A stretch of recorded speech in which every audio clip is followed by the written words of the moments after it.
नमस्कार मित्रांनो, पुन्हा एकदा तुमचा ब्लॉगरवरून तयार झाला आणि या ठिकाणी पहिल्यांदा ब्लॉगर कुठे जाणार जिमलाच. हां, सकाळ सकाळ आता रुटीन तोडायला शुभम सरांकडून वर्कआउट घेतला आणि त्यानंतर चक्क चहा पावचं नियोजन होतं ना. होय होय, मोगे साहेब स्वतः चहा पावचं नियोजन करताना मी डोळ्याने बघितले सकाळी. आणि त्यानंतर अभिन आज लय मनावर घेतलं होतं. फुल हेवी वेट मारायला चालू होतं, नादच नव्हता. आणि त्यानंतर निखिलचं गुलू चालू होतं. फोनवर कोणाला बोलत असेल नक्की कमेंट करून सांगा. सकारामनं नवीन गाडी घेतल्यामुळे घरी तो आलता पूजा करायला. भैयासाहेबांनी मस्तपैकी त्याची पूजा गाडीची केली.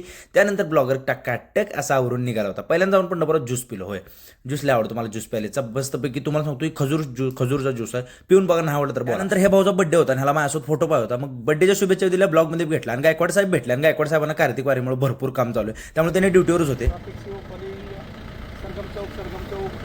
त्यानंतर पोचलो तो डॉक्टर अमरजित गोडसे यांच्याकडे, कारण इथं कसं आहे आपल्याला शूट करायचं होतं आणि स्वतःची मानबी मोडून घेतली, जरा दुखायला लागली होती. आणि त्यानंतर तिथला शूट तर बाकी मस्त संपल, तुम्हाला व्हिडिओ बघायला मिळेलच. आणि एचपी दोशीमध्ये दिदीच्या साखरपुड्यासाठी आपण घेतलेला असा मस्त ब्लेझर, तिथे एचपी दोशीमध्ये पण आपल्याला आपले फॅन भेटले, त्यांना देखील व्लॉगमध्ये घेतला आणि आजचा व्लॉग इथेच संपला.